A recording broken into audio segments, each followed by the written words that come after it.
here. Okay, it says we're live. What do you? I can double check if you want. Yeah, I usually get a text that it's live because I subscribe to the channel. Yep, there it is. I got it. Okay, if you want to start the record, we'll call the meeting to order. Yeah, the record is going. Okay. Apologies for the delay, technical difficulties this evening. I call the meeting to order. Would we all stand for the pledge to the flag? I pledge allegiance to the flag of the United States of America and to the republic for which it stands, one nation, under God, indivisible, with liberty and justice for all. Okay, in the absence of our town clerk, I'll do the roll call. Councilwoman Anowen. Here. Councilwoman Hagen Depew. Here. Councilman Hewitt. Here. Councilman Paddock. Here. Also Supervisor Baden here.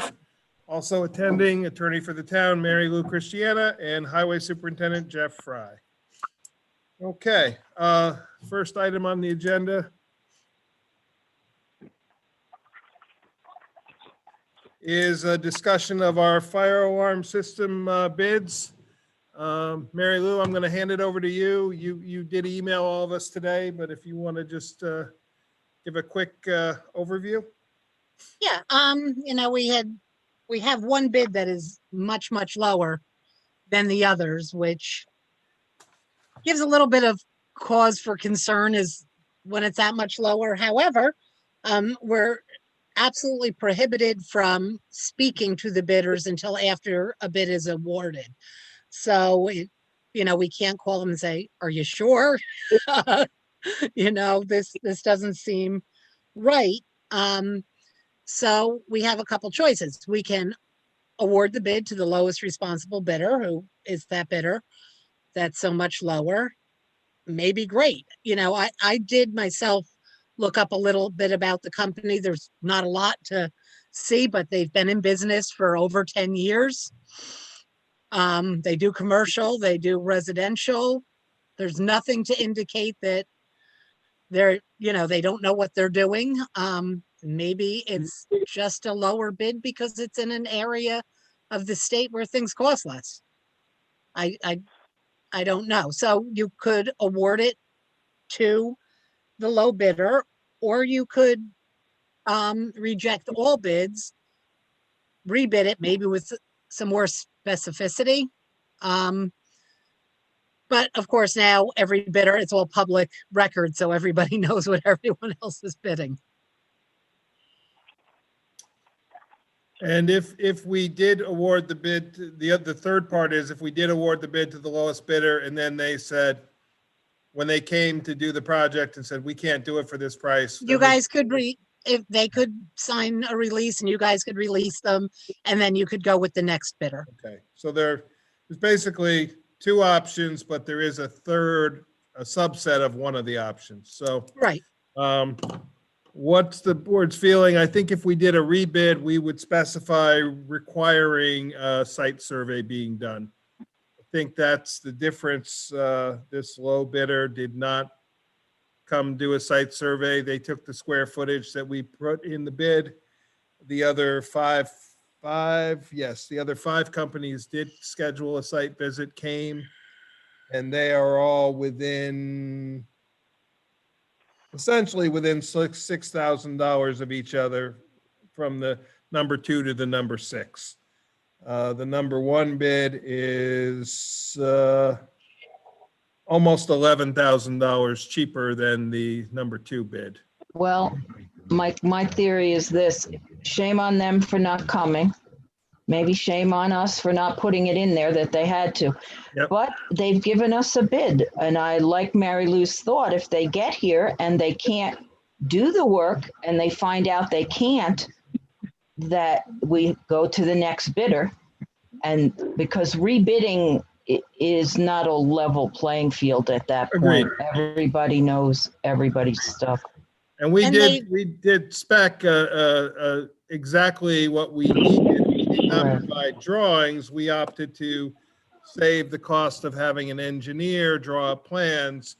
The other bidders obviously came, viewed, and most of them drew plans of what they would provide.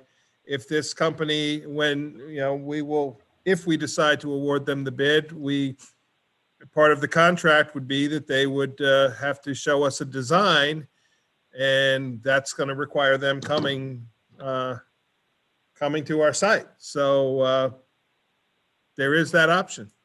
So, And they did meet the specs, though. right, they They did meet the absolutely specs met that we- The specs and, absolutely. everything that they needed to do to be, and, included. Got it. So, does somebody want to make a resolution then?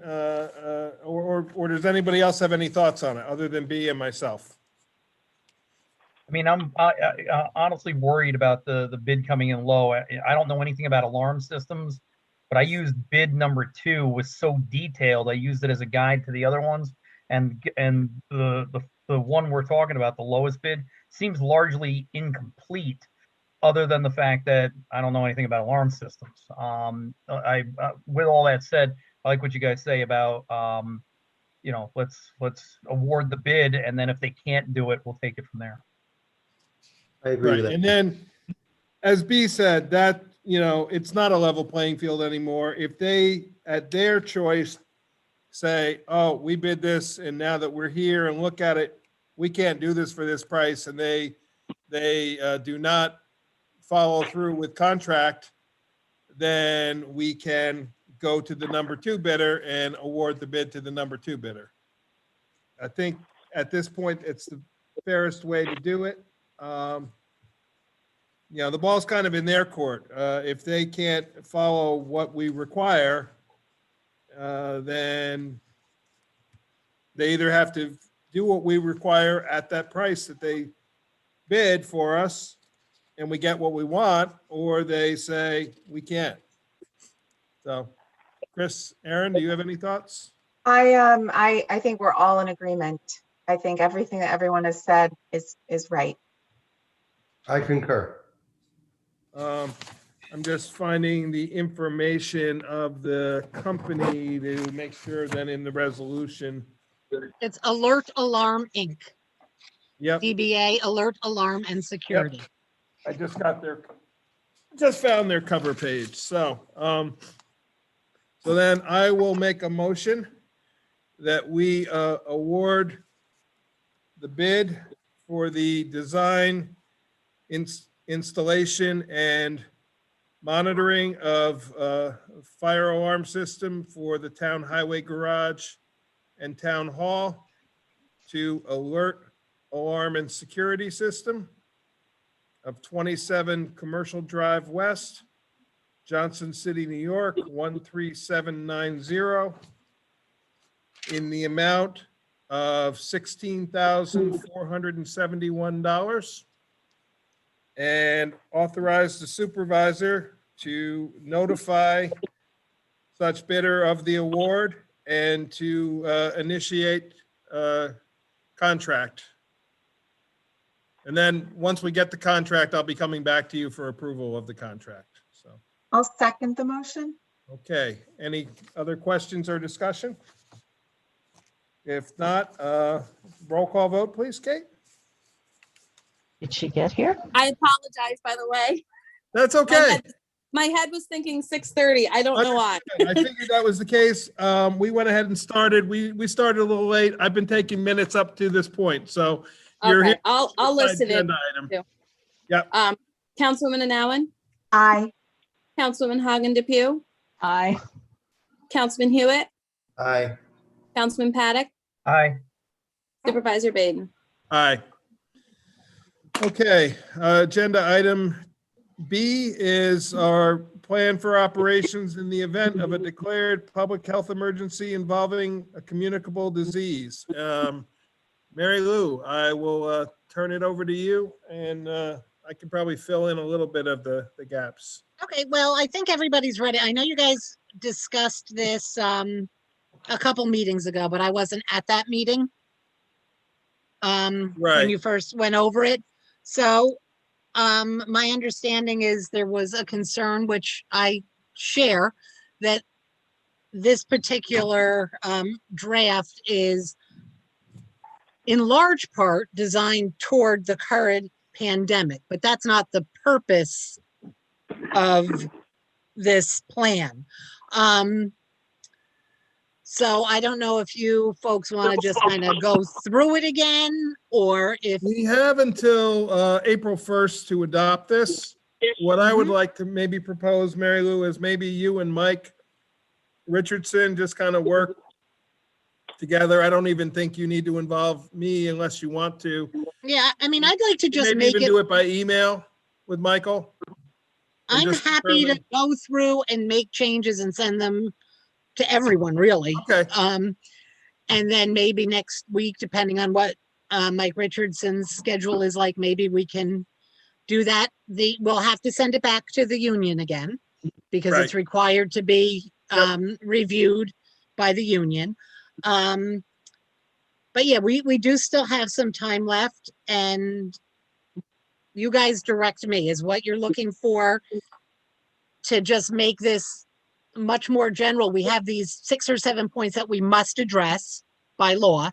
Right. But basically, on a lot of these, so far as protocols and procedures for whatever emergency we have, I'm thinking that we will follow those protocols which are recommended or mandated by the New York State Department of Health. right. And maybe, CDC, I can figure out who's mandating things. Yeah.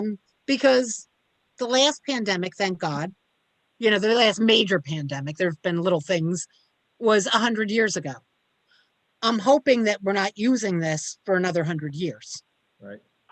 So it would be good to keep it general Okay. because, it's kind of like Star Trek when we're talking temperature tracing and things that, right now there's a certain level they're saying for taking a temperature, but there's also science out there right now that I've been reading that says 98.6 as the normal temperature is going down. And I know in my family, Correct. it's 97 something for every one of us, Yep. Yep. So rather than put these particular things in, I hope to God this never happens again. And if it does, it's so far in the future that protocols are even more effective. Right. Can we just The protocol- remember not to forget Kate's department in this rerun, Yes. please? We will correct. I don't that. know. I don't know. Come on, we need She was her. late. She was late.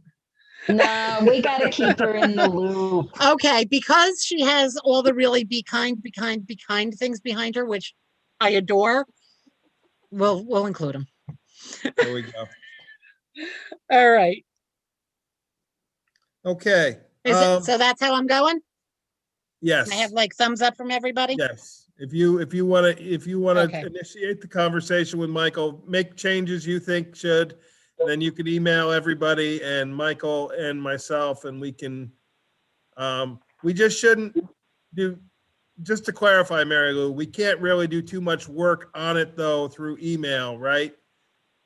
Because it's No, there can't be a lot of business. back and forth, but I'm going to get, like any document that I'm asking you to review, I'd get Okay. that to you. Okay. If I have something in there and you guys have a legal question about it, I'm your attorney. You can call me. Okay. We just can't have a big responses to me, legal responses.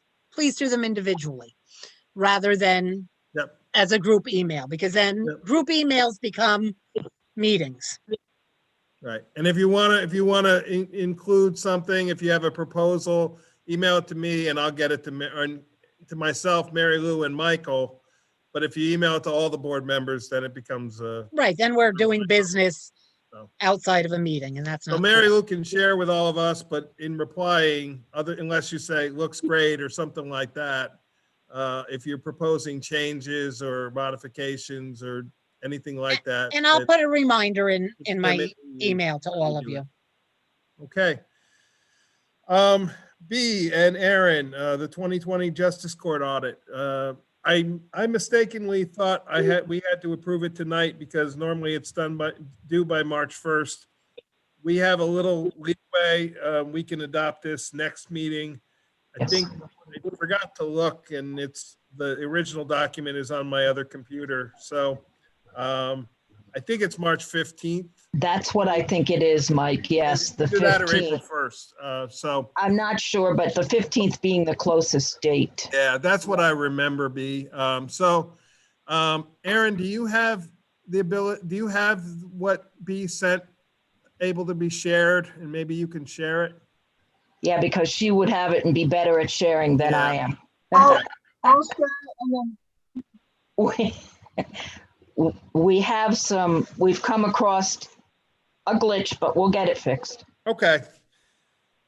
We can explain it, or I can explain it, Aaron. I Yeah, if think you want to just walk through it, and I apologize. This computer down is really messed up That's my all right. day today. I'm not sure what she's putting up first. She may be putting up the Excel spreadsheet that we put together. The Excel spreadsheet came from the court records. Now we have to compare these court records with the New York State Comptroller's records. And today, when Erin went to the supervisor's office, she found that the months of May and June do not show in the supervisor's office for payment, and there is no record of any paperwork coming, there it is, from the comptroller's office. Now, what that means is I'm wondering if the paperwork went to the court. So I called the court today, and they had clerks meetings today. I'm not sure what that was about. And of course, they're not in tomorrow. I'm hoping by Monday to be able to see what they have in their files, that maybe they got the comptroller's report in error is what I'm hoping. It could also be that the comptroller did not bill us for those months. And in the very beginning, like the March bill came, I think in October or something like that. I may be off on my month, but That it was is correct. significantly later. But the ladies show payment to the town Right. in records with their check numbers, and they knew what to pay. So that's what's making me ask, do you have the original letter that never goes to you that you might have in your files? Well, either that or maybe the state never billed us for May and June. So the ladies collected funds at the court. They transferred them on a monthly basis to the supervisor's office like they do for the rest of the boards and for the public. Right. The court collects fines. It is paid to the town. Then the state gets reports of what was paid and in relation to what fines were imposed based on categories. There's various different categories, various percentages go to the town, to the state, to the county.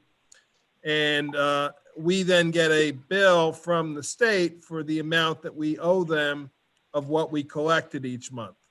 Correct. During the COVID, in the early beginnings of it, the billing was very delayed because the state, many of the workers were working from home. I'm guessing, B, that possibly the reason we never paid a bill for May or June is that we maybe never received a bill.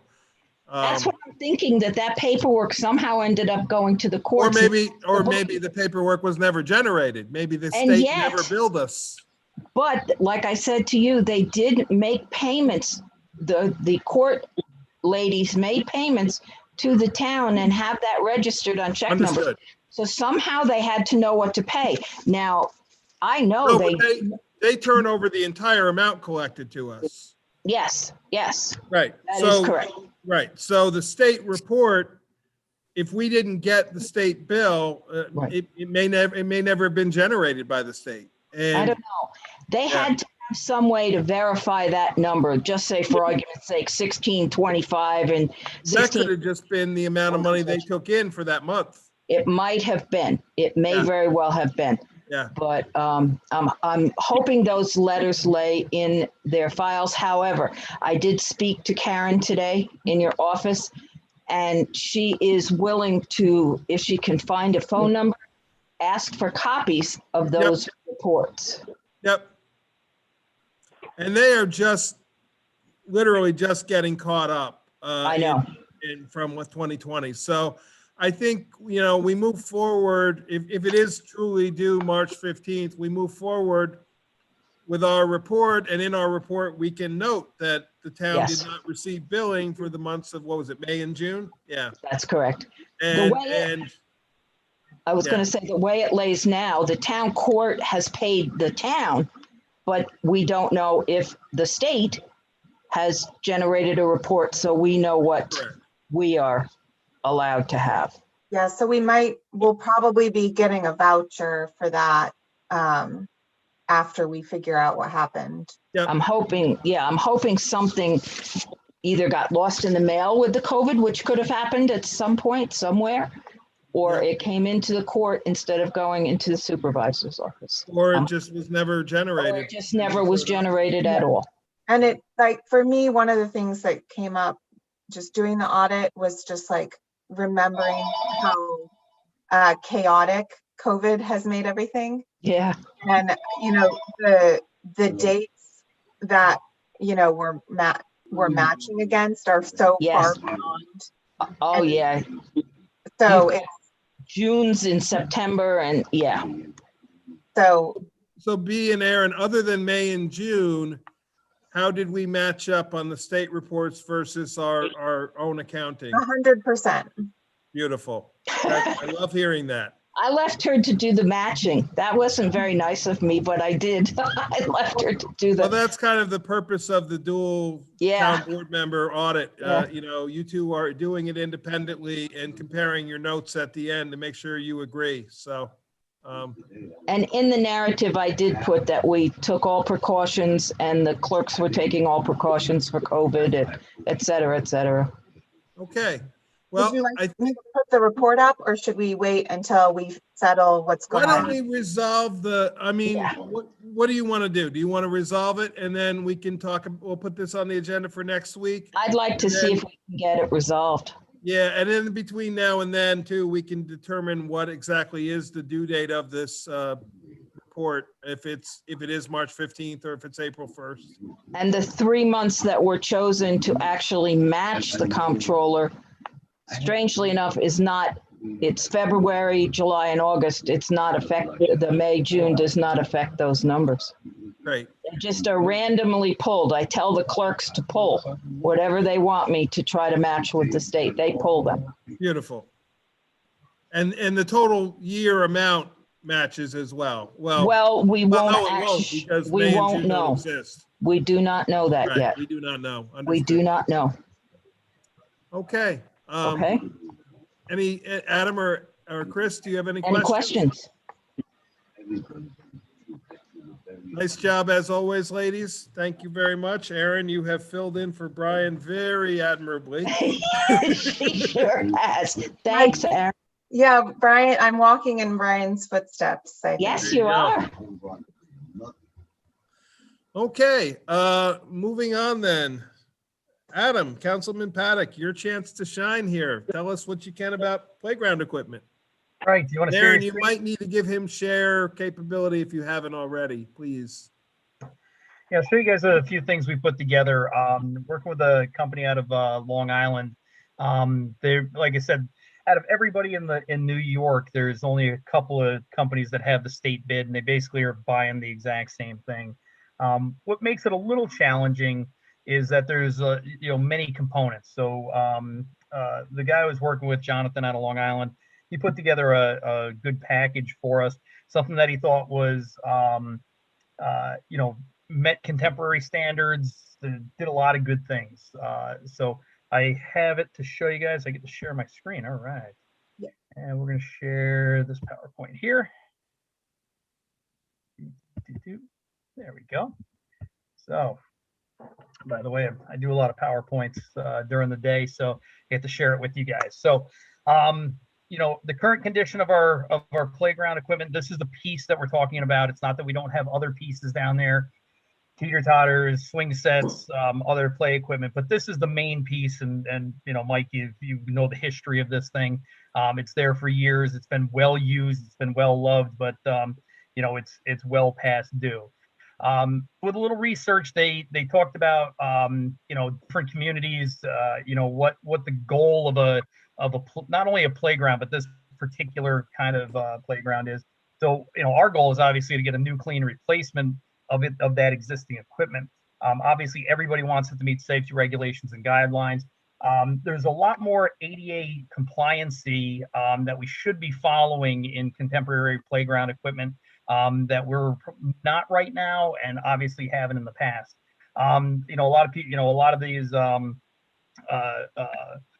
sites and forums and salespeople I've been talking about a community gathering place, and I think our park overall has that.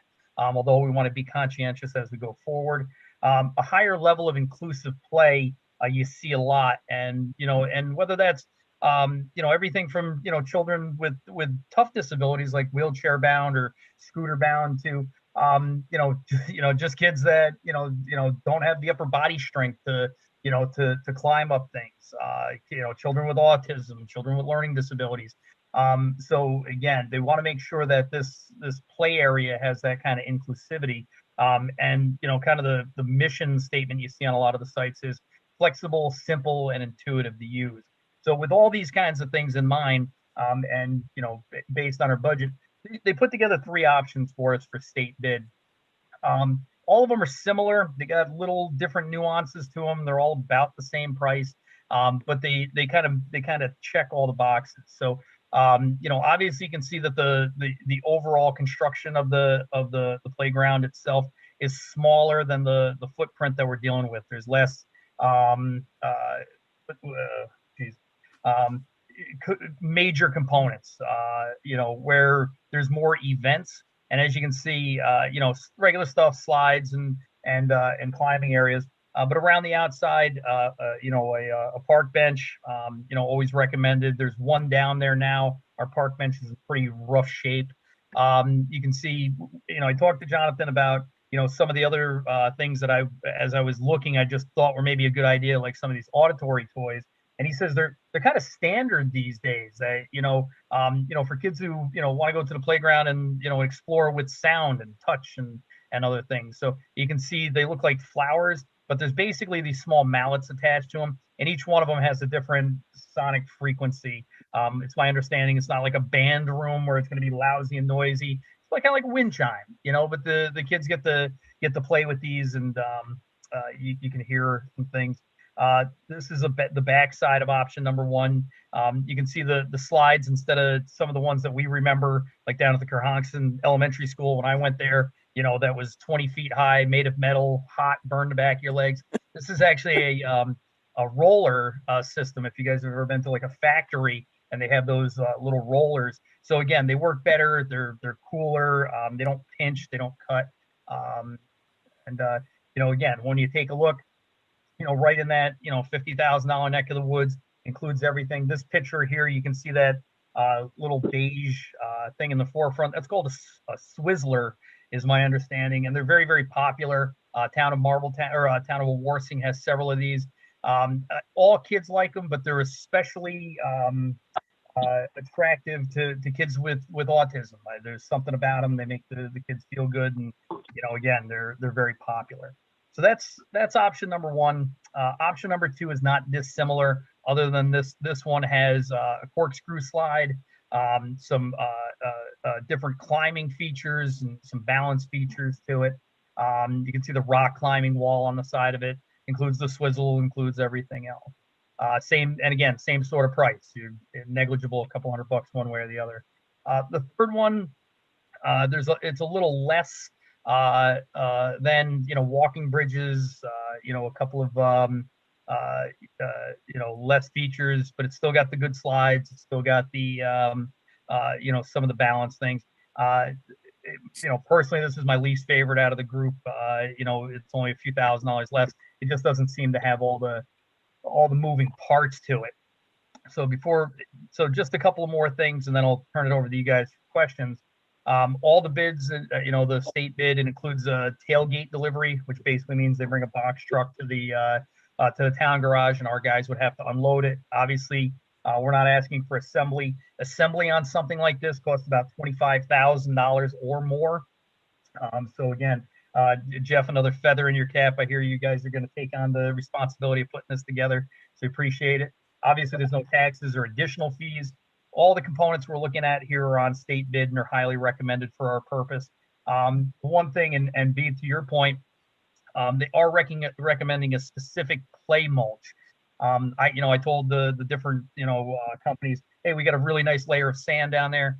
They said sand kind of went out 3, 4, 5 years ago for a number of reasons, not so much safety, but really because of again, ADA compliancy. They really like this specific playground mulch. B, to your point, they love the rubberized stuff. It is woefully expensive. It could literally cost more than the equipment itself. Regular mulch, it's not that bad. To cover the area, it's another couple of $1,000. I asked about, hey, what if we could use our own chip? Said no. Those, they have sharp edges. If somebody had sandals or God forbid, barefoot, they could cut themselves. This other stuff is supposed to be not only good for falling off of, but it's also important for rolling over like a wheelchair for people with limited mobility. It gives a smooth surface. Again, Town of Warsing has used this. Those are our options. Basically, there is one other way to go. And again, they can modify this slightly one way or another, bring the price up a little or price down a little, add a feature, take away a feature. But overall, they're saying that this is a very common package that we're looking at, or basically the 3 most common packages in the price range we're looking at. The other way to go is this thing. All right. Like I said, there's a million of these out there. There's 100 companies that sell them. They all come in about the same price. They're not on state bid. It's more similar to what we have. It's just a piece of equipment. It's a bigger footprint, more traditional. It doesn't have the auditory things and all the other things. But again, they're out there. If we're not comfortable with this kind of smaller part, got all the moving pieces, and we want to do something more traditional, we would just have to put together an RFP and send these out to a bunch of companies. We get a dozen quotes like this. So that's kind of everything I got for you guys. I can answer some questions. Obviously, I'm not a playground expert, but I have Jonathan via text message tonight. He's waiting if you guys have any questions. Adam, I love it. I just love it. I love the part where they can go and take the little mallet and play music. I think that's great. And I'm not sure what the swizzle is, but it has to be something if kids with autism find it amazing. I think this, I'm going to tell you all, I like number 2. I really do. I just, anything musical for kids, I love it. It gives them a chance, and they're going to be ding, ding, ding, back and forth. At first, I wondered if they spun. I thought maybe they spun and the butterfly would spin and the whole thing. But when you said it was music, that's so much better.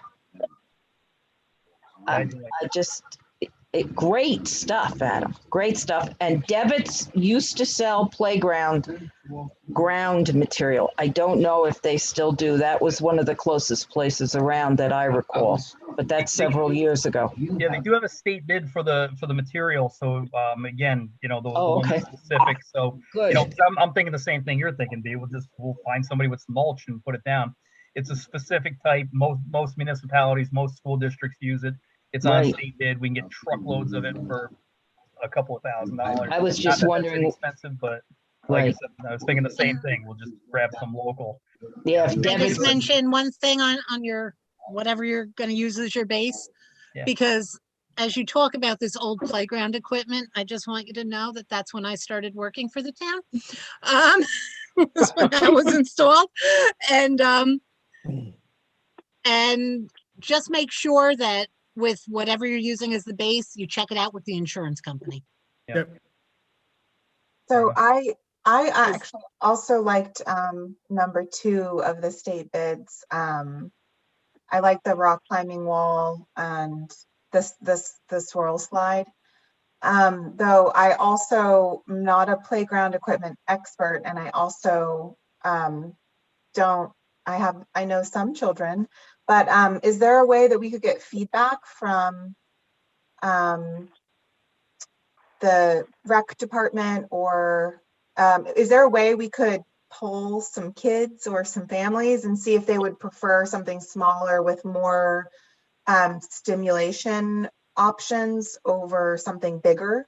I don't know what you guys think about that, but That's a great idea. Absolutely. I mean, speaking to the different sales guys, because I was talking to my kids of, they're only two of, hundreds and hundreds and hundreds of, of Rochester residents. But I asked them, I said, when you guys went down to the park when you were small, what did you like best? And they liked the bigger stuff. And that's why I was almost worried that this thing wasn't big enough. So when I said to Jonathan, and he said, no, he said, most playground equipment today, it used to come in two sizes, like birth to 5 years old, and then 5 to 12. Today they're more inclusive, so we're not seeing the real high things. We're not seeing a lot of big climbers. There are those out there, there really are, and they're incredible. Some of them are works of art, but again, way out of our price range. But I'm super open-minded, for a little focus group, even if it was an informal poll, which one do you like, or what would you like to see more of? Again, my understanding is the turnaround time in this stuff's pretty quick. We're probably 30 days from acceptance to delivery. So we definitely have time. the other thing about maybe something smaller is it might give us options for expansion in the future if we wanted to get something else or have something else that we wanted to put at the park. I would think the same thing. And again, that's why, we can go a couple of different options. This one was kind of in the middle, that you had a real play structure and some other, they call them events, other things for the kids to do. That other one that I showed, the last one, that's just a giant play structure. There's nothing, else that goes around there. When Mike and I were originally talking about this, the budget was to replace that piece of playground equipment. You're right, Aaron, though, there should be other things down there. I have a lot of, I know you have somebody who's an artist who's got some thoughts. I know we have some, botanical aspirations down there. I think there really should be some additional balanced kind of things. But again, there's a lot of different options with that. Adam, can we still do swing sets? Are they allowed, or are they a dangerous entity these days? So swing sets are absolutely allowed. They love the mulch. Don't forget, we do have swing sets, and we do have a junior version, a smaller kids play set that's down there that's still holding up well. That's doing a nice job. Right. The one that I was disappointed that they really don't want us to do. The high school and the middle school have a wheelchair swing, and I thought this thing was amazing. You could, it's very low to the ground, and you put a wheelchair in the swing. You kind of close the gates. It's real simple to use, and somebody who's wheelchair bound, either youthful or at any point in their life, can go swinging. They're saying they don't like them because they come swinging back and hit people in the shins and break their shins. And they're like, it happens so often. The guy, they really don't like to sell them unless there's, they're going to put a fence around it, and you almost have to have somebody. Yeah, ready to sign a waiver. I was on the school board when they got that, and the fence was, the insurance company mandated the fence, and it's kind of a get the person in there and then everybody out of the fenced in area. Yeah. While the person uses it. And while it's a very valuable tool at the school, they put it down by the classroom where they have trying to remember the name of the program. I apologize. But anyway, it's in that area. And it is utilized a lot. They have a number of students who are children with disabilities, maybe. Yeah, there's an actual title of the class and the course, and I just can't remember it. But I think down the road that's something, and some of the smaller playground pieces that we have would still last. We have the large truck tire that's a sandbox, and that can still stay there, and the swing set can still stay there, and this would be a replacement of that one piece for now. and we can build from there and budget more in the future. This is step one of probably many steps. And one of the, and there's things that we can do that they don't have to be this, kind of, heavy duty play equipment. For years and years down to the Warsing Park, and everybody's disappointed it's gone. Jeff, there was a piece of culvert pipe down there, that was probably 12 feet long, and the kids crawled through that thing. They loved it to death. And again, they just kind of got beat up and they removed it. There's things that are called toadstools. Toadstools are basically, a 2x2. It looks like a piece of logwood where you kind of hop and skip from one to the other. They cost thousands and thousands of dollars, but I'm sure to be safe, there's probably alternatives to that don't cost a lot that we could come up with and get creative. Especially, it's been really nice. We have a lot of people reaching out that have great ideas with community support, ready to lend their talents. Mike, I don't think we need another committee. But again, there's a lot of people that, would like to, lend their talents, lend their expertise. Right. And Ashley had asked me if we could move the existing over to the back of the community center, and pending our insurance company telling me what I can and can't do on those, I would absolutely be, of that mindset and consider that. So, first, Adam, thank you for all the work you've done. Kate and Jeff, don't let me forget you. Do either of you want to add anything on this? Kate, you have a lot of input, and Jeff, you're the one who's going to be tasked with putting this together. So. Well, I completely agree. No, go ahead, Jeff. No. I was just going to say it doesn't really matter. I mean, the number two, the second one, look, I agree, and it doesn't really matter. We'll put any of them together. Yeah. And we can certainly put out a call and do a community day, and any residents who want to, as long as we make sure we're covered with liability. Mary Lou, you'd have to tell me that, and I guess Dwight would have to tell me that if parents or even teenagers wanted to come help put it together, we could have a kind of a volunteer day to help. It seems, I'm guessing they're pretty standard and come with a pretty good instruction manual of how to put them together. Adam, did you cover at all how they attach to the ground? Do we have to bury them in concrete, the posts, or does the thing just sort of stays? While I didn't ask them that specifically, it's my assumption that this thing would have to be concreted into the ground. Okay. Actually, one of the things that I'm thinking now, as we tear the other one out, I'm hoping a tear out the thing would survive, because I'm sure that thing's cemented into the ground in a good foundation. Yeah.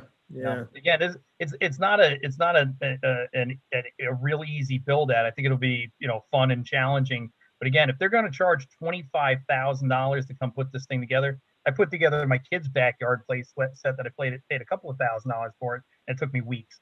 I mean, this is it's a real task. But again, I know our guys are up to the challenge and with a little help. But again, it's gonna take some work to put it together. That's for sure. Well, after a winter of plowing roads, they'll be happy to do something different like this. I'll be happy to do anything. The Swizzler spins and rocks at the same time. I looked it up. Oh, that's cool. Why they like it, Albert. Yep, it's motion. They can control the motion. That makes perfect sense. Kate, did you want to add anything? Well, I agree. I think option 2 is the best option, and I do have small children, so I was trying to think what they would enjoy on there. And I think the auditory equipment is excellent, because believe it or not, it's really hard to find auditory equipment. I had a friend that was really advocating a few years back, trying to find some parks that had that equipment for her autistic son. So I think that'd be a great thing to bring to our park. I think you'd bring a lot of people to the park just having the auditory equipment.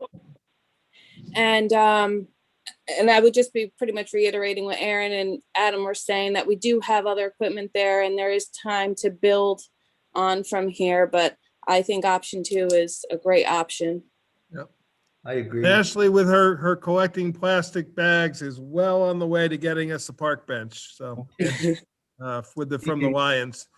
Speaking of Ashley, I think that Erin's feedback about getting other feedback is wonderful, and Ashley probably knows every type of injury kids have gotten on different equipment. So I think she'd be good initial feedback for you, Adam, and wonderful presentation.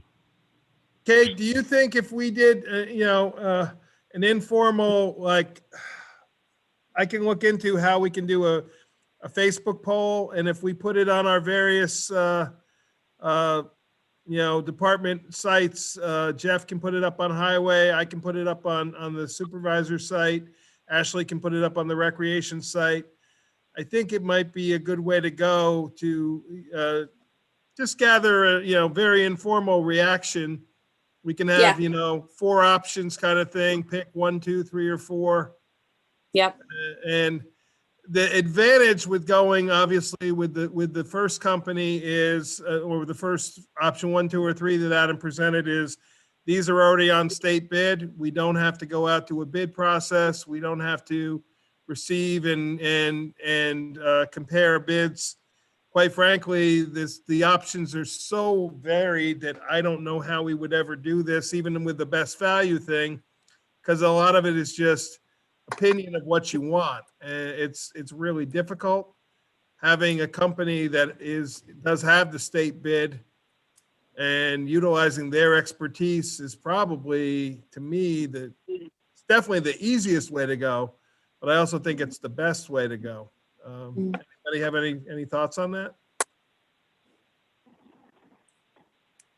So I guess, Adam, the next steps are maybe you and I and Ashley and Kate can try to figure out how to get this poll out to people. We can maybe do that for a couple weeks and circle back to this maybe at the March audit meeting, and then decide whether to place an order or not. Sounds good. Mary Lou, with the state bid, would we need a confirmed, detailed, how do we deal with that? Because that clearly is above the amount of needing to go out to request for bid, but if it's. Yeah, on but I state think bid, if it's state bid, that's an exception under the procurement policy, is. but It is. so, So do we just ask them for an itemized invoice and then that becomes our contract, or how do we deal with that?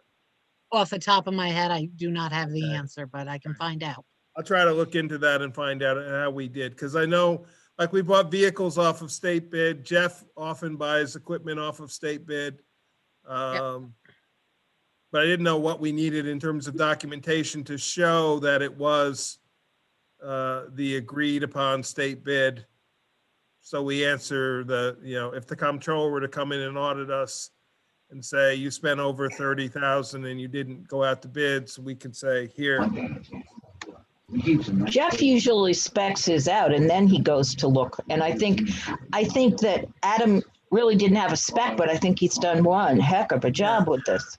Well, it's difficult to spec because it's so all over the place. And as Adam said, once he looked into it, they all ultimately go back to the same company anyway. There's like 2 companies that have state bid, and that's it. So it's a lot of work for them to do that process. Yeah. I will look into it. Thank you. Yeah, this whole big list of people that have the state bid, once you call through them, it only boils down to really 2 companies. And then they're both basically the same company. So They all lead to the same they all manufacturer. lead to the same road. Yep. Yeah. They're just different sub companies that are selling that manufacturer's product. Yep. Got it. Okay, moving on to the next agenda item. I had planned to introduce a new local law 3 tonight that I was going to ask us to put for public hearing in April. This is to correct the issue that's been noticed recently, that re-subdivision of land is mandatorily made a major subdivision. We had 2 applications in the planning board in the last couple months that probably should not have been classified as major subdivisions, but because they were re-subdivisions, I have developed a workaround, but I don't have it to present tonight because of the laptop. So I plan to bring that to you guys on next Thursday and ask for us to set public hearing for the Thursday, April, whatever that would be, April 1st, I think it is. Mike, the only question I have on this is why is the town board doing this? Did the planning board ask us? The planning board said this is a problem. They did not directly ask us, but I was made aware as the liaison that it's a problem and needs to be fixed. Can we get a letter from them requesting us? If you'd like, sure. Yes, thank you. Okay. It came up in the, I think it was their January meeting where Yeah. they talked about how it was a very simple thing that they had to go through that process because of the way. Yeah. Yeah, it probably was not being properly referred previously. This has been in there since the, what was it, 2014, Mary Lou, when they did the last code update?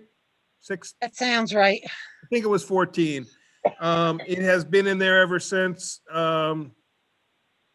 It's basically a discrepancy between the definition and the actual text of the code that sets up a problem. It can be fixed with a very simple fix, and it would have to be referred to the county and to the local planning board for comment, just like anything else. But it's to sort of save our residents from having to ask for waiver after waiver after waiver of sections of the major subdivision that don't apply to what they're doing. That's what they've done with these 2 applications. It hasn't really caused a huge impediment to those 2 applications, but it's a simple fix to try to correct the problem so they don't have to ask for all the waivers. I'd like to see that we are asked to do it. That's all. No Mike. problem. I'm happy to ask Maren to send us a letter. She did say, hopefully the town board will fix this, so I'll I'm ask her. sure she did, but she probably, Not a problem. And I will bring that to you next Thursday and then ask that we set it for public hearing, which would give time to get it referred to the county, give time to get it referred to the local planning board, and then have our public hearing at the April meeting. Next, I wanted to give you an update on the economic enterprise overlay. We had that meeting with the people from Walnut Brook. We requested a gateway meeting. It has been set for Friday, March 5th at 2 p.m. Mary Lou will be attending. I will be attending. Maren and probably another planning board meeting member will be attending. Jerry Davis will be attending. The Ulster County Planning Department, the DOT, and the Health Department will be attending. We're still hoping we can get a representative from DEC. As of last discussion, they had not located somebody able to come yet. We did talk about a second town board member attending. So I'll let the 4 of you decide how you want to do it. We obviously can't have more than 1 other person to attend. So it doesn't matter to me. It will be on the 5th at 2 p.m. So you guys can. Mike, I would like to be a part of this. I didn't know how firmly Chris was, engulfed in wanting to be there, but I really would like to be there. I know the lay of that property pretty good. You'd like to, go ahead, B. I just looked at my calendar. I'm a little busy, but I'd love to. Okay, I didn't know if it would be any hindrance to you in any way, Chris, but I did want to attend that.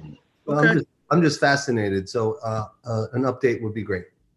Yeah, well, we'll certainly have further meetings after that meeting. We'll get the feedback. We will then schedule another meeting for us with the applicant and to move through the process. They are working on, I spoke with them earlier this week. They are working on the paperwork that we requested, the updates of the paperwork, and should have that to us early next week before the Gateway meeting. Like that is by Zoom or something, correct? I'm yes, guessing. it'll be just like this. I'll send you the link that came from the county planning department. That's perfect. And you can just zoom in, and Robert Leibowitz from the county principal planner will be hosting it. Dennis Doyle will be there. It becomes a large Zoom meeting. I've been through several of these on behalf of the county planning board, but they're really productive. We can put everything up on the screen. Everybody can see it. It's the same as if we were all sitting around the same conference table. In reality, it's probably even easier because we're all able to see the map really clearly instead of trying to look over somebody's shoulder. And so, but yeah, anything that comes out of that meeting, it's just an initial discussion. There'll be updates to everybody. It's just that way there's another set of eyes there other than myself and Mary Lou. And I don't know if it's possible, and I know there's a lot of voices and stakeholders in this meeting, but if I had some specific concerns, could I just send those? Absolutely. And I was just, actually, you just took the words out of my mouth. If any board member has any specific questions, or I did email you everything we have so far. When I get the new paperwork next week, I will circulate that. They're doing a new EAF, the long form for us. I sent them in that direction because the original was a long form, but it was filled out by hand as opposed to starting from the DEC site.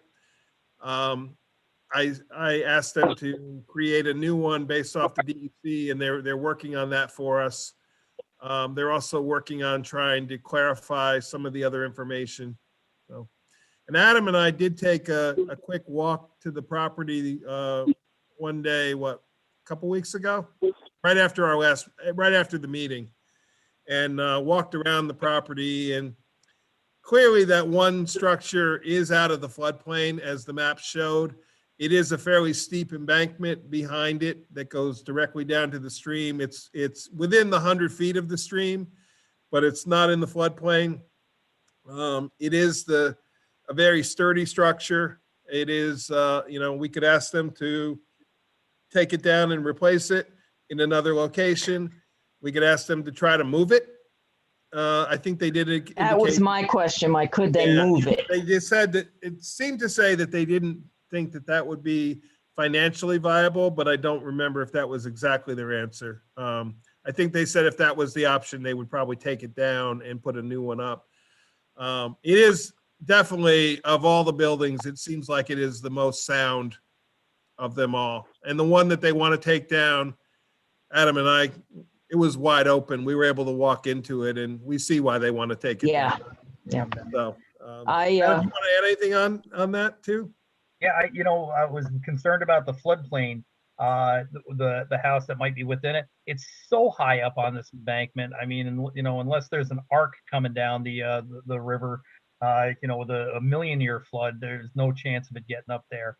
But again, the overall condition of the buildings are poor. The visual of the buildings are lousy. The fact that they want to fix this thing up and really make it nice and not only habitable, but to middle income people, I think is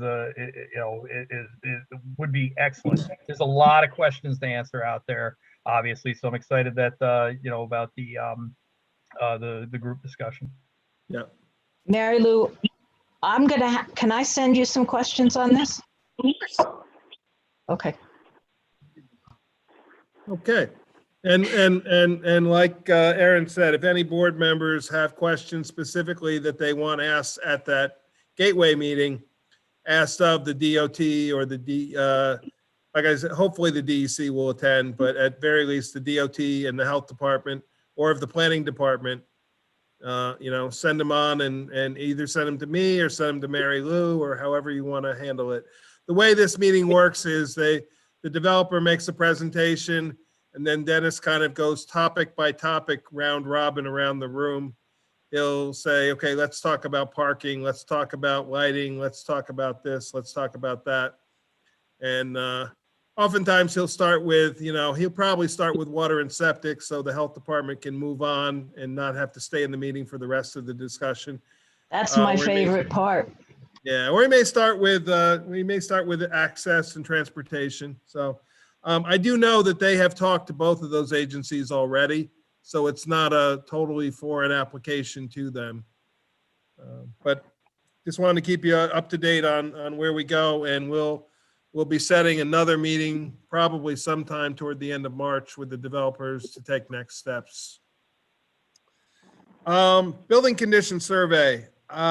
Next Thursday, Mr. Moot from Clark Patterson Lee will be joining us. He is going to give us about a 15-minute overview. He walked me through it yesterday by Zoom with one of his other colleagues. And there's a lot of stuff. There's a lot of maintenance stuff. He said, some of it, I will warn you, all the pricing that they did was sort of a high value, us hiring a company to do it. Certainly, there's a lot of paving recommendations that they bring. Jeff and I already discussed it. We can save tons of money by doing it in-house, and we only have to pay for materials as opposed to hiring a company. So just sort of giving you a little fair warning that when you see the prices, don't fall off your chair quite like I did yesterday. There was right after they do the playground, they'll be doing the paving. Yeah, there was a well over $1 million of paving at Town Hall alone, based on the square footage and the going price to have things paved. But I'm confident that just based on our previous work, that it will be substantially lower than that. Anyway, Tim will be along with us next Thursday to present that. The local law number 2, short-term rental law, just reminding everybody on the 11th of March, where is the public hearing. The Bluestone Press actually in their last issue got it wrong. They said it was going to be March 4th. I plan to email them, so they corrected in their issue on the 5th. And I know it's one day after, but if anybody asks you, it is March 11th. Kate, do you remember, did we say at 6 or 6:30? Want to guess probably 6:30, but I don't know for sure. 6:30. I will double check. So if anybody asks you, we did get an email today from Marin. I did not read it yet, of their planning board. The planning board met Monday night and they generated their thoughts. I was not able to watch the YouTube video Monday night, so I have no idea what their comments are, but the email came to us and I'm sure it's very similar to the style and format that they did last time. It is being reviewed on the county planning board's agenda for March 3rd. They will get their comments to us. We will have them prior to the 11th meeting. And we have all the previous comments. We've shared with you all the comments we've received written since that time. We haven't received anything new in the recent short-term period.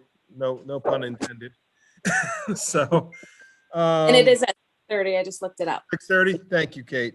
So that's it.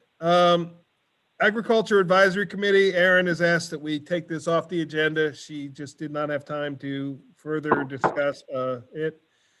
And so then moving on to town board member items. Is anybody, I do have another item to add regarding our transfer station, but I wanted to, and we are going to have to go into executive session to discuss specifics about personnel. But prior to that, does anybody have anything else that they want to bring up on tonight's agenda? Well, that's what I was going to ask you, Mike, was an update on that, Yep. but you kind of took care of that. Yep, I will. I'll just give everybody a chance, and then we'll end. We'll have that discussion in public. That way, when we go into executive session, if Kate wants to leave at that point, she can. We'll come out of executive session, and we may have a resolution or two to do after we come out. But I figured we'd end with that so we don't have to keep people who don't have to stay in the meeting. So, Erin, do you have anything else you wanted to bring up tonight? Other than talking about the transportation, no. Okay. Adam? Okay. I'm good, boss. Dee? You already said just transfer station. Chris, anything? I'll have more next week. Nothing for tonight. Okay. Thank you. So our transfer station, and I'm going to ask Jeff to chime in on this. as you know, we've been having some issues with the transition of our system from what we previously were doing to what we're doing now. I've had conversations with Aaron, with Michael Richardson, with Jeff, and with Mary Lou. I am going to propose that we and Jeff, I'm going to sort of throw it your way in a moment. Jeff and I had a very lengthy talk. Jeff is willing to take on being the overall manager of the transfer station, not meaning that he will be there day to day, but similar to how he is managing our building department. This is common, according to Michael Richardson, in many, many towns. Our former highway superintendent, Mr. Kelder, used to manage it until when the landfill itself was closed, I think was probably when he stopped. Is that correct, Jeff? Yes, that is correct. Yep. Okay. So this is not an uncommon occurrence. We broached the subject with the union, with the IBEW today, about if the workers there, and they are open and interested to having a discussion about them becoming part of the union. They would not mandate, they would work with us on the rate of pay. And Jeff, you can kind of fill in a little bit there. We also would not be mandated to make them all full-time. And then Michael Richardson and I talked today, and he went through the contract on the phone with me, and we identified only 3 sections of the contract that would need to be amended to create these positions. The benefit of this is when we weren't using them at the transfer station, or if it was a little slow there and we didn't need everybody there, Jeff could use these people in other capacities. They would not work on the roads. If they worked on the roads, they would then need to bump up to the road wages. But he could use them for work on the rail trail, use them for building playground equipment, use them for other options. So I'm just throwing out this concept. I want to get a little feedback. Jeff, why don't I give you a little bit of time, and then Aaron, you've been involved in this too. So Jeff, why don't you go ahead? Yeah, as I had talked to Mike about it, and I had talked to Erin about it this morning when I saw her, I think it would be easier. Of course, I want Erin to please stay on as a liaison. I had talked to her this morning. She's done an absolutely fantastic job with the transfer station. Nobody could do better. I think it'd be easier for me because I'm around. Of course, everybody else has day jobs. My day job happens to just put me in the vicinity of the transfer station any time of the day that I want it to. So I think in the long run, it would be easier for me to kind of have the oversight of the transfer station. You can this, I agreed that I will put, if it makes life easier for now, I'll put Dave over in the transfer station. Him and I have talked. He's fine with it. We'll coordinate so he gets 2 days off a week, so we won't have to do the overtime like we've been doing. Him and Jeff can work together over there for now, get themselves coordinated. They've been working very well lately with each other. Today I sent Dave over there and some of my guys over there to get rid of the compost, which was building up. But we ended up getting rid of 860 pounds of compost, taking care of some of the TVs. And it's kind of easier for me to be able to do that than it would be for others because, like I said, I'm around and I can always be over there. And if anybody has any questions, Dave, Jeff, whomever may be over there, I'm always around. Of course, I talked to Aaron about taking me over there and showing me what's what with different things because, of course, I would need to know that stuff, and nobody knows it better than Aaron does. And then basically with putting the individuals over there that will be working over there into the union, it makes them more universal. And I like to have people that are universal. That way, like Mike said, if I need somebody on the rail trail, I can grab somebody from the transfer station that when a slow day, or maybe there's 3 or 4 that are working over there on a particular day, they don't need that many. I can grab one. They'll be union. They may be working with one of my guys that are union, but there won't be any conflict there because they're both union. And basically what Frank said today is you kind of amend the contract to put them in the contract as highway transfer station, so that if I needed one, let's say to mow or whatever I may need them for, rail trail, I could bring one over to do that quite easily. And of course, like Mike said, the pay is whatever the town and the union negotiate, $15, $16, whatever it may be an hour, part-time, 32 hours a week. They're very universal as to what and I think it would give more stability to people when they come in there, to the fact that they know they would be in the union. So basically, I'm offering myself to be the overseer of the transfer station for as long as you would like me to be, and and we'll work and coordinate what we have to do over there. And I'm offering Dave for March, April, whatever you need them for, to get things back on track over there. So that's pretty much all I have. Thank you, Jeff. Aaron, you want to build off that at all? Sure. So I think I just wanted to maybe give like a little bit of background from my perspective, and then talk about how the ways in which I think this might be helpful. And then of course, I think there's a lot for the board to decide. That, we initially, when I came in as the liaison to the full transfer station, we were dealing with compliance issues with the UCRA. And that was taking like an external look at what was coming out of the transfer station and how we could address that. And I think we, as Mike said, we tried to make, we attempted to remedy that situation with reorganization, and we did that, and it's worked on the one side, but it has revealed a lot of structural issues with onboarding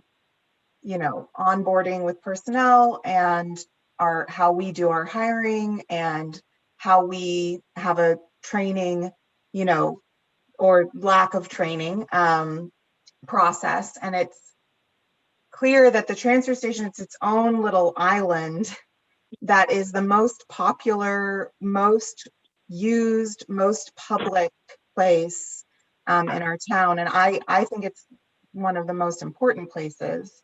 And I think that we as a board, and I as a board member, we all have a duty to, transform our transfer station into a really, really well-managed, well-run, compliant, comfortable place for both the employees to be and the residents, and a place that we can all feel proud of. And I think we can really get there. One of the things that came up is we are now, it looks like we could be in a position where, and this has been happening, where we're short-staffed. And because the transfer station is under the umbrella of the main town board, and our supervisor Baden is the department head of many departments in the town, including the transfer station. But there's a lot of crossover between what happens at the transfer station and what happens in the highway department. When it snows, there needs to be snow clearing. There's a roadway that gets heavily used there. There's been a lot of assistance that Jeff has been giving recently, and that even staff-wise, which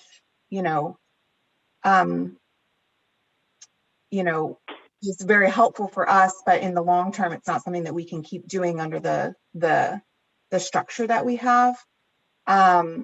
And I had thought before this happened that one of a goal, before a lot of these issues came to light, I'd even mentioned, just to in passing that a lot of towns have the highway superintendent is the body over the transfer station, though the transfer stations typically run pretty separately, and they have the contracts with the union are separate, and it's just like a management structure that, like Jeff was saying, gives a small amount of flexibility with some amount of flexibility with staff, but also this structure would allow us to have someone with Jeff's management expertise and ability to be in that vicinity for the bigger kind of things. I think in the long run, what we want is a separate, a transfer station operator or transfer station supervisor who would be the one overseeing and being the supervisory employee, directing the day-to-day, directing and inspecting the day-to-day tasks. So I think that at least in the time being, this structure, this conversation, I don't think we necessarily have to decide today, but I think having the offer to see if Jeff can lend us a hand while we transition from where we're at now to where we want to be, this helps us buy some time. And if it is a direction that we want to go, to explore whether or not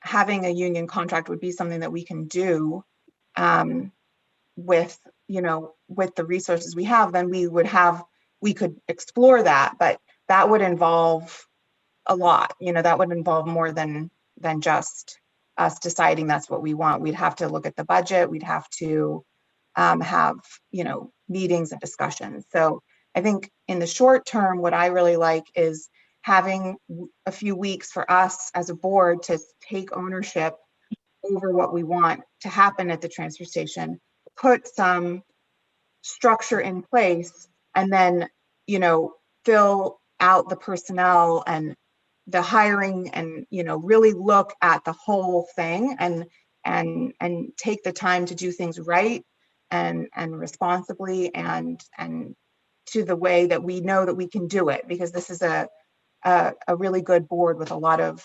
I think together we can really come up with a good way of resolving the issues that have come up.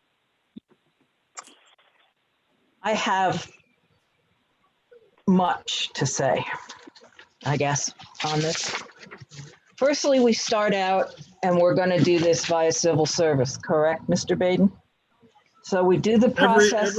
Every job of correct. Every correct. job is civil service, so it's correct. Not every job is civil service. So with that being said, we do the interviews, we hire person X. I believe if person X doesn't work out, and I'm sure Mary Lou will correct me, or you will, Mike, you go to the next person on your list, person Y. If person Y doesn't work out, or however you go back, whichever direction you go, then you have a right to look for new employees. Is that correct? No, that's incorrect. These are not competitive positions. So as long as okay. Currently, so they are not competitive positions. You're muted, B. I didn't think they were either. Okay, so let me answer your question. We currently have 4 positions at the transfer station. Two of which I know, Mike. Can I finish this time? But you asked me a question. I know, I did, and you've told me they're not competitive. All right, let me go. To clarify, that may give you more information, but go ahead. Okay. We did all this. We've gone through all these steps, and we've gone no further than we were in October. Jeff Fry has immeasurable skills. There's no doubt in my mind. I've known Jeff a very long time. But I think everyone on this board has to know, and Jeff, I hope you'll agree with me, that once you get involved with the union, there's no going back. So you better make damn sure when you start working with the union are not going to pay these guys $15 or $16 an hour. They're going to look for more money for these guys because these guys have to pay back a certain percentage of their wages to the union. Okay? I do not know why we cannot go forward from here, taking the second person on the list, if that person is still interested. I have no way to know that, and go forward from there.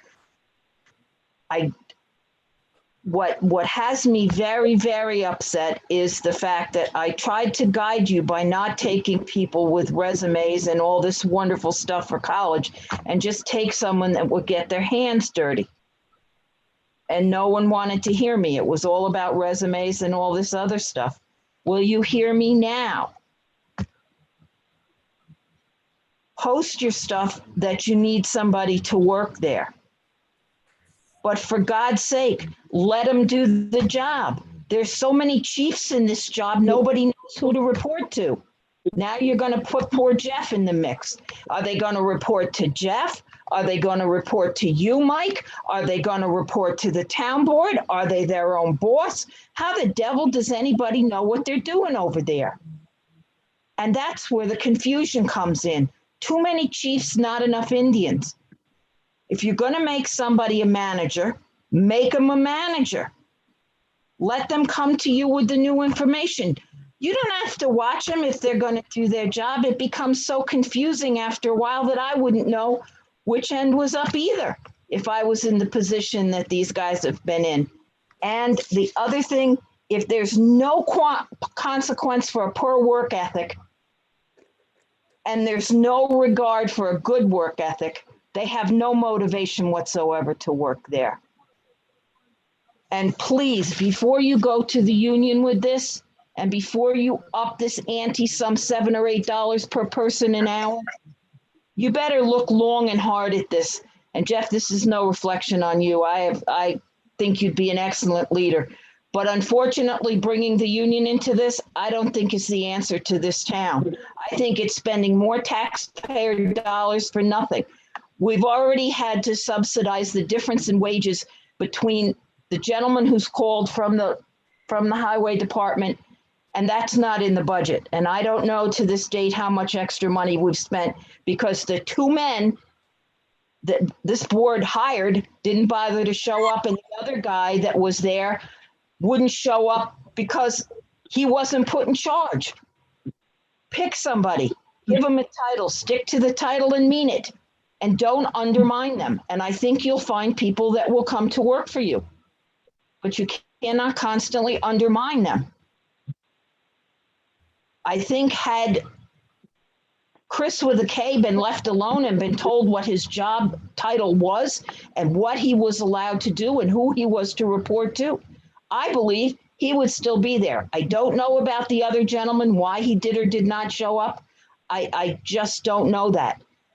But I don't know where these people came from, but there are people here in this town that have good work ethic, and they don't need to be part of a union to be and have good work ethic, as long as the job is told to them as it's going to be and as it's proposed, and no smoke is blown in their faces or in other areas of their anatomy to make them believe it's a godsend of a job, because garbage is no godsend of a job. It may be okay now and it's cold, but when you got maggots rolling out of bags, it's not so glamorous in the summer. And I don't think we need to pay union wages to move garbage. Thank you.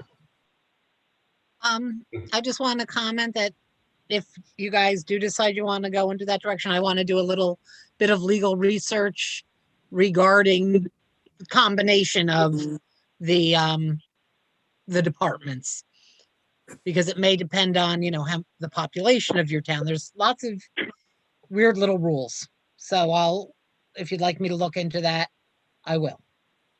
I have two questions. Thanks for your comments, B. I was just wondering, was your Michael union? No. Okay, thank you. The gentleman, I'll answer that better. The gentleman there paid his people well enough and gave them benefits well enough that they did not seek the union. Cool, thank you. My other question, Jeff, do you think a plan like this would be embraced by the next superintendent of highways? Well, I don't know if it would be or not. I hadn't really thought that I'd have to worry about another superintendent of highways for a while. I agree. So I quite agree. honestly, it's embraced by the one you have now. That's all I can tell you. I don't know if the next one will be interested in it or not.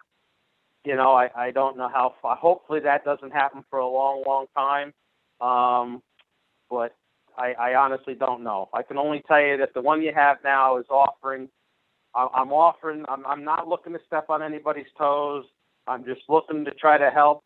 You know, even the I have a foreman and a deputy superintendent, which is basically what a person over at the transfer station would be if he ran it. The deputy superintendent foreman answers to me. That's all that individual would do if he needs help. That's all I'm offering is help. You know, from somebody that's been around a long time and probably could offer the help. And of course, I would seek help myself from let's say Aaron. But that's all I'm doing. And as far as the union wages, the union is not looking to come in. That they'll agree that these individuals will make probably the same money they make now. And they pay 1% of their wages, 1% of their wages to the union. So they're not looking to come in and roughhouse at $2 or $3 or $4 or $5 an hour more. That's not what they're looking for. Town of Warsing, transfer station is union. They're mixed in with the highway department. Those guys don't make that kind of money. They don't make the same money as the highway department does. They wouldn't be expected to. It's just some security. Sometimes it's just offers people a little extra security that may make the job sound a little bit better. That's really all it is. Just to wrap up my comment, when I first started the question, I didn't realize Wayne Kelder used to be involved, so that helped me ease my mind a lot. Thanks, Jeff.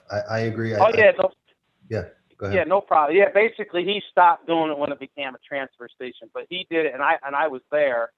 He did it for all the years it was actually a dump. They were in the union at the time. Their contract was part of our contract, and when it got to be a transfer station and the county kind of called the shots, Wayne backed away. Is basically what he did. Nice. Thank you, Jeff. Yeah, that's one of the things I was thinking of, Chris, is that Jeff's position, highway superintendent, is an elected position with a certain set of requirements and job duties. So that's one of the things I want to look at. Yeah, and Mary Lou, to build on that, Mike Richardson, you can speak to him on that because he ticked off a number of municipalities where, and it is by agreement of the highway superintendent. It's not assigned to him as duties as the highway superintendent, just the highway superintendent taking on additional duties of managing. So let me just clarify a couple things. One is, they're two separate issues. We can, in my opinion, we can ask Jeff to take over the management of it, whether we go union or whether we don't go union with the employees. Those are two distinctly different questions. As long as Mary Lou and Jeff and Mike Richardson find out if Jeff can or can't do it. There are many, many communities where this is how it's done. In Ulster County alone, I can think of at least 3 or 4, and probably if we really looked into it, I'm sure there's more than that. As far as the employees, we would have to answer the question of how many people do we think? My feeling is that we have budgeted for 4 people. It is budgeted currently for 3 laborers and 1 transfer station operator. Under the civil service laws, the laborers are in the laborer class, which means there is no job, there are no prerequisites for employment. We can hire anybody we want at any time and hire them at whatever rate of pay. The transfer station operator, that position requires, and Aaron, you may remember clear, was it 1 or 2 years experience in a similar employment situation? It is not specifically in a transfer station, because obviously there is limited number of employment opportunities within a transfer station. So it is very clearly made as a similar. We could go with no operator. We could just hire laborers, and we could choose to pay one of the laborers a little bit more to do the office management, the reporting, that, and they would still be within their class. We would not be operating out of their class. So there are many options we can go. We are open currently 24 hours during the week, 3 8-hour days. We could hire some at 32, some at 24. We can hire them all at 24.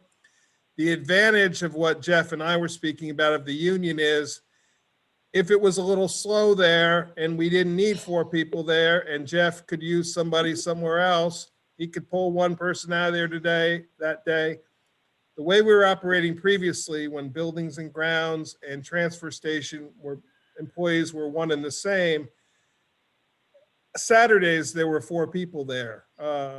Prior to that, I mean, other days, there was always one person out doing the mail runs, doing this, doing that. So most days there were 3, some days there were only 2 there. So there's a lot of options, a lot of flexibility. The benefit of making them union, and I will admit, I have not spoken to Frank about this at all. I'm just going by what Jeff told me. Clearly, I would not be interested if they're talking, $5 and $5, $6, $7 hour raises for these guys. If they're willing to talk with us, what they have to pay the union is exactly what Jeff said, 1% of their hourly wage, which is pennies. So it is not a significant amount. We could certainly raise their wages accordingly, so they would not be making less to be in the union. In terms of the budget, there has been a number of savings already in the first 2 months of operation, in that we did not have a full staff working there. I don't want to go into the details about specific people in open meeting, but I do plan to ask us to go into executive session to fill you in a little bit more on the details of some of the employees there and this current status. Right now, as we sit here, we have 2 employees who are still assigned to the transfer station who remain. We had one who resigned due to health reasons. We had one who resigned due to unknown reasons. So we have 2 at the moment. And that's where we stand. This is a discussion tonight. This is a where do we want to go? And one thing doesn't have to hinge off the other. We could agree to let Jeff manage it. We could stay in a non-union situation. We could investigate it with the union, decide down the road, a month, 2 months, 3 months down the road, if we want to go that direction, we can. If we choose to stay as it is, we stay as it is. So that's where we stand. How would you run it in the meantime, Mike, without the union? Who would be in charge? If Jeff takes over as the manager, we would have to decide, and it's just what I laid out. Do we want to only have laborers there? Do we want to have one person who is the operator and the rest are laborers? And then the operator would manage the day-to-day operations of the facility. Jeff is certainly not going to be spending, just like with the highways, he's not out on the roads, he's managing it. Define day-to-day operation for me. What? Define day-to-day operation for me. Day-to-day operation would be calling the county to schedule pickups, would be dealing with Kate, getting the funding back and forth, getting update of a replenishment of supply of permits, a replenishment of supply of transfer station punch cards would be. Is this an office worker then? No, it is both. It is a dual position of they just like we currently have a transfer station operator. That person is handling the administrative part of it and is also doing the physical work as well. And in my opinion, if we have an operator, it would not change. Who's doing the paperwork at this time? A combination of people. The operator and one of the laborers. To my knowledge. Kate, maybe you can answer that better. It's mainly been Davey doing it, and Chris was doing it. And Jeff might have done it a day or two, but generally, mostly it's been Davey. I know. I'm sorry. Mike. I know Jeff has been, because I was there watching him create the paperwork. Now, what's going to Kate, I'm not sure. So. Okay, so it sounds to me like first thing you got to do is train somebody to do the paperwork and do the scheduling of the pickups and do the scheduling of the moving of the compost. And I believe there's a piece of equipment that belongs to them that could be fixed to help move the TVs and refrigerators or whatever else you have. You have that issue as well. So would it be smart to say that you need one person to act as an office person and 3 other laborers? I'm saying the person could be, for the purpose of a label, be called a laborer. However, doing the office paperwork, setting up for the pickups, setting up for the moving of the compost, and doing the quote unquote office work. Correct, but the person working the window does not have to be the operator. The person working the window can be a laborer, and there is overlap. And as I said, a laborer, there's nothing to stop a laborer from doing the quote unquote office work. We can choose to pay a laborer extra if we want to do that work. We don't have to have an operator. I'm just outlining our options. The point I'm saying to you is, first you've got to train somebody, and Understood. right now you don't have anyone trained to do your paperwork, and that's why and move your compost and move your whatever got moved today because it was backed up. That's because not somebody, entirely true. It's not that we didn't have anybody trained. We didn't have anybody who was making the effort to manage it. We have people trained. Did that person or those people know that that was part of their job description? Yes. Absolutely. I do think that we could improve our training practices and procedures as a board. I think we could do a better job on that. I agree. And I think that I think what I would like to propose is that we will need to talk in executive session. As Mike said, we currently have 2 labor positions. One of them, we have 3 labor positions. One is filled. We have 2 open ones. I think it would be very good to try to fill those 2 labor positions. And I like the idea that has come up.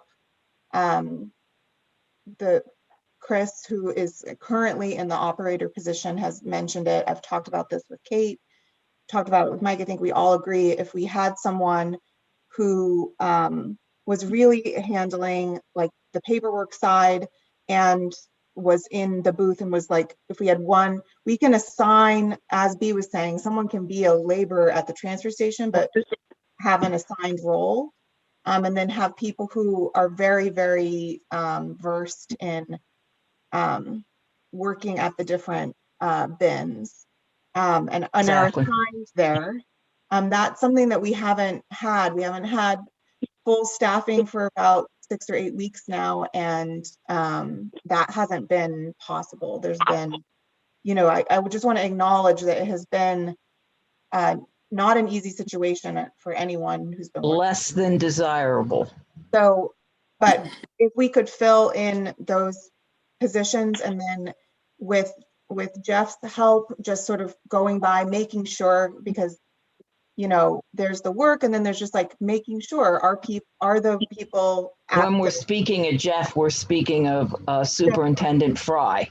with Jeff's help over the next few weeks, he can help make sure that everything's on task, that everyone's on task. With I can help. Would love to keep involved and stay the liaison and work with everyone, the current staff there, with Jeff, with the board.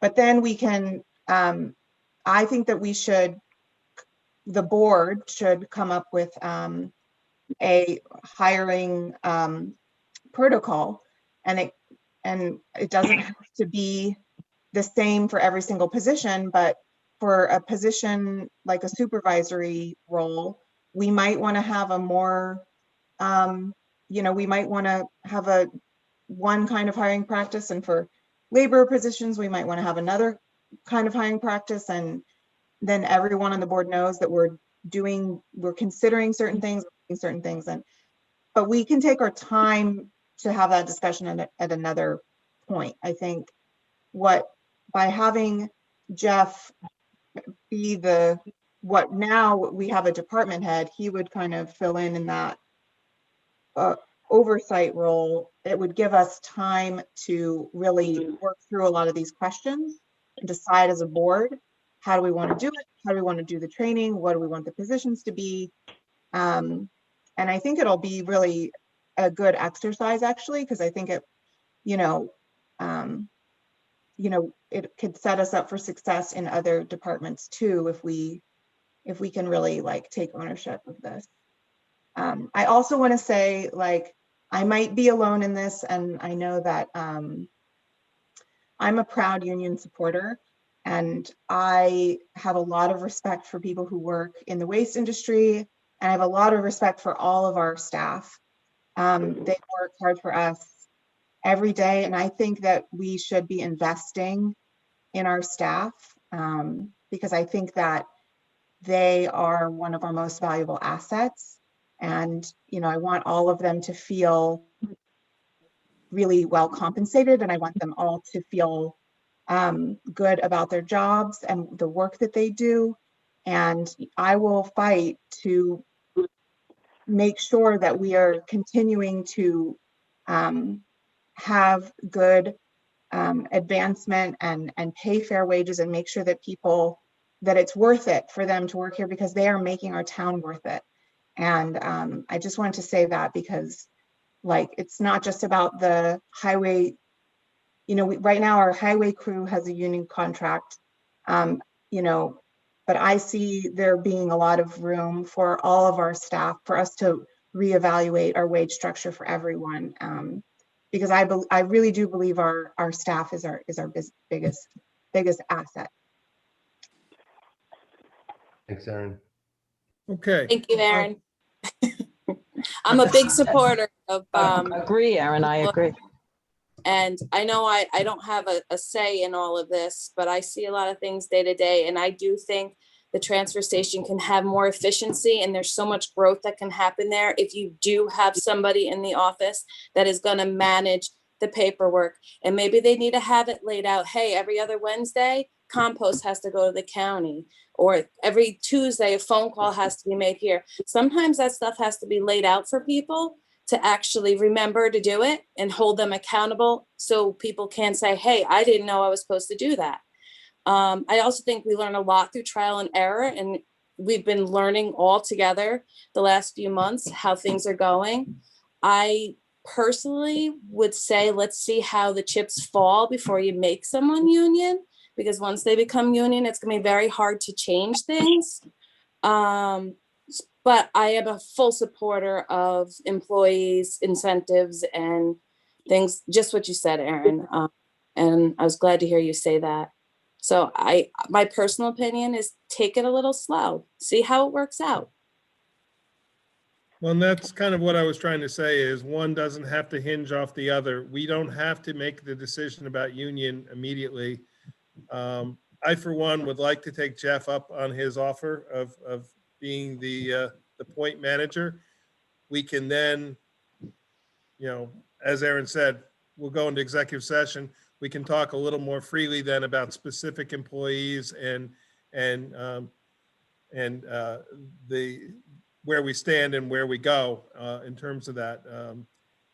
And then we can come back out of executive session and just make some resolutions if that's what we choose. I think Jeff can add a lot as the overall manager, and we don't have to make those other decisions right now. We just have to figure out who is going to be working there under Jeff, and that's sort of our next steps. And then once we decide that, we can take our time to evaluate the other stuff, and exactly what Kate just said. We can watch it, we can see, okay, we can learn from the next 6 to 8 weeks of how it operates and go from there. So if nobody else has anything to say in the public portion, then I'm going to make a motion that we enter at 7:51 into executive session for the purpose of discussion of employment of particular individuals. I'll second. Okay. Kate, can you do a roll call vote on that?